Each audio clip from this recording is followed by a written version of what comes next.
de la mano de Luis Carlos Ugalde, director general de Integrale Consultores y buen amigo de Mega Noticias. ¿Cómo estás, Luis Carlos? Un gusto saludarte desde Mérida, Yucatán. Igualmente, Paco, muy buenas noches. A ver, Luis Carlos, ¿de qué va esta propuesta de reforma electoral? Mira, primer comentario, no tiene pies ni cabeza en general esta propuesta, es una provocación retórica desde mi punto de vista, y en ese sentido creo que no hay que tomarla con mucha seriedad, porque una propuesta así es imposible que sea aprobada en el Congreso porque requiere una reforma constitucional. Y es tan radical, disparatada, sin ninguna congruencia ni lógica interna, que esto es imposible que sea aceptado. Lo primero que hay que decir, para no tomar con mucha seriedad este tipo de cosas, que son más propaganda, retórica, intentos de polarización, Paco. Habiendo dicho esto, y lo digo porque no todo lo que diga el presidente debe ser relevante porque lo dice. A veces dedicamos mucho tiempo a provocaciones que no merecen la atención. Pero, ok, hablemos de esto. Simplemente para dar un ejemplo de por qué esto no tiene pies ni cabeza. Tú acabas de poner un video en donde el presidente dice hoy en la mañana que para que no haya cuotas de partidos en el INE, que el pueblo elija.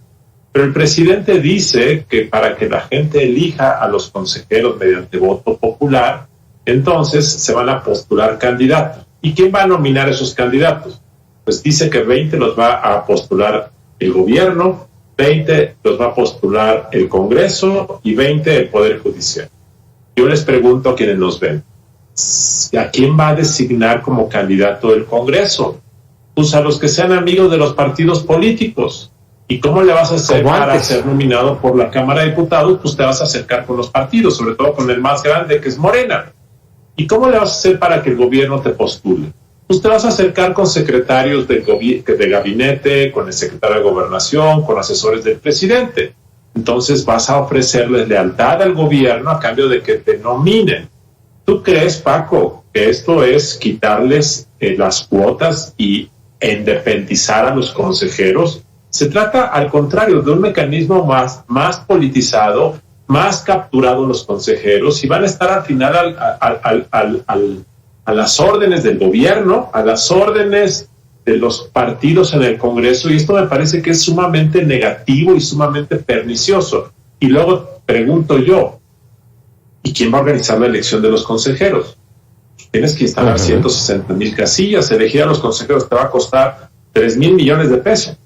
Eso es lo que cuesta una elección nacional. Entonces, yo no le veo ningún sentido, salvo el deseo del presidente de seguir atacando al INE, que es parte de su narrativa. Luego, hay otras cosas que pueden tener algún sentido. Este tema de nacionalizar y centralizar los comicios solamente en el INE es algo que se ha discutido mucho, y si se hace bien y correctamente puede funcionar. El tema de reducir el número de diputados, bueno, depende cómo lo reduce. Creo yo que si mantienes el número la proporción de diputados plurinominales y de mayoría y reduces 100 diputados, se puede hacer, pero eso significa reducir diputados plurinominales y de reducir diputados de mayoría en la misma proporción para que al final el equilibrio se mantenga. Si solo reduces plurinominales, acabas por distorsionar la pluralidad del Congreso. Entonces, la propuesta central de López Obrador es el tema del INE. Eso es su obsesión desde hace muchos años. Me parece que lo que propone de que el pueblo elija es una cosa sin sentido. En ningún país del mundo, Paco, esto ocurre así, y sabes la razón, y con esto termino mi primer comentario. Los consejeros del INE y los magistrados electorales tienen una obligación, que es cumplir la ley. Para cumplir la ley no necesitas el aplauso popular, necesitas cumplir la ley y conocerla. Si tú pones a los consejeros a que los elige el pueblo, vas a acabar por generar gente que va a estar queriendo dar gusto a la gente y no cumplir la Constitución, que es su principal mandato. Claro. A ver, ayúdame a entender, a mí y seguramente a quienes nos siguen aquí en Mega Noticias, Luis Carlos, esta parte de la federalización. Ya lo mencionaste, pero ayúdanos a entender hacia dónde encaminarían esto. Mira, hoy en el país tenemos al Instituto Nacional Electoral, que organiza elecciones nacionales o federales, y el INE tiene 32 oficinas en los estados y tiene 300 oficinas en cada uno de los distritos electorales del país. Y luego a la vez tienes los llamados OPLES, que son los institutos electorales de los estados que están a cargo de organizar las elecciones de gobernador, de diputados locales y de... Entonces tienes un sistema doble. En 2013 se hizo una reforma electoral y muchas de las atribuciones de los institutos electorales se le dieron al INE. El INE adquirió más capacidades y más obligaciones para controlar la organización de las elecciones locales. Sin embargo, se mantuvo la dualidad. En aquella ocasión el PAN quería que todo se pasara al INE y que desaparecieran los institutos electorales de los estados. El PRI no quiso y por eso se mantuvo esta doble arquitectura. Entonces, hay quien opina que hay que trasladar y hay que terminar la centralización, nacionalización o federalización, es lo mismo. Eso es, que el INE se encargue de todo y que desaparezcan los institutos electorales de los estados. Esa es la idea. Esto se puede hacer, sí se puede hacer. A mí me hubiera gustado más tener un sistema federal en donde hay INE para elecciones federales, institutos locales para otras elecciones, pero se puede hacer eso y puede ahorrar dinero, sí puede ahorrar dinero. ¿Se acabaría, déjame preguntarte, se acabaría con las cuotas políticas? De alguna manera ya lo mencionaste y también lo dijimos. A ver, si si van a escoger los consejeros y los magistrados, los va a escoger la Cámara de Diputados, los senadores, van a terminar en partidos. De esa manera, ¿se acaban con las cuotas políticas? ¿Cómo? ¿Si el pueblo elige, Paco, o a qué te refieres? No, si quienes... no, vamos, va a elegir el pueblo va a elegir, pero ¿de quién va a seleccionar a esos elegidos?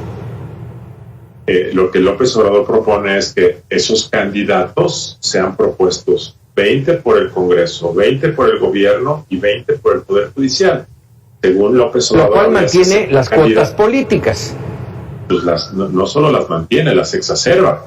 Las aumenta. Hoy en día la forma como se eligen a los consejeros es quien quiere, va y se inscribe. Y luego a esas personas que se inscriben se les hace un examen de conocimientos, se revisa que tengan los requisitos de experiencia y los estudios necesarios, pasan una entrevista y ya que ocurren esas tres fases, un comité de especialistas hace ternas de los mejor calificados. Y esos mejor calificados pasan a la Cámara de Diputados y los diputados de los partidos de entre esas quintetas escogen a uno por quinteta. Ahí es donde se da la politización, en que los partidos de los 5 que les ponen, pues escogen al que más les conviene. Pero lo que está haciendo López Obrador es una locura. Él está diciendo que desde que te registras como aspirante son los partidos los que te designan. O sea, no tiene sentido, es una tontería, perdón que lo diga, porque en realidad está empeorando el sistema. Creo yo que el sistema actual puede mejorarse y yo lo que he propuesto es que una vez que hay finalistas, en lugar de que los partidos decidan quiénes de los finalistas son seleccionados, que sea por sorteo. Y de esa forma rompes el vínculo de quienes finalmente son designados respecto a los partidos políticos. Finalmente, Luis Carlos, nada más me quedo con una duda. Dijiste, no va a pasar, esto no va a ocurrir, no lo van a aprobar. Yo le agregaría, es un distractor más. Pero hay muchos distractores, Luis Carlos, que han avanzado y eso preocupa. Mira, este caso es un distractor, por supuesto, es una provocación. López Obrador necesita mantener todos los días el pleito, necesita mantener los conflictos. Este es un clásico ejemplo en donde él nos dice que el INE está capturado por las élites liberales y que su función es liberarlo para entregarle al INE al pueblo, para que sea el pueblo el que decida al INE. El típico discurso populista es como: te voy a devolver la luz que te robaron. No es lo mismo, te voy a devolver al INE que te quitaron.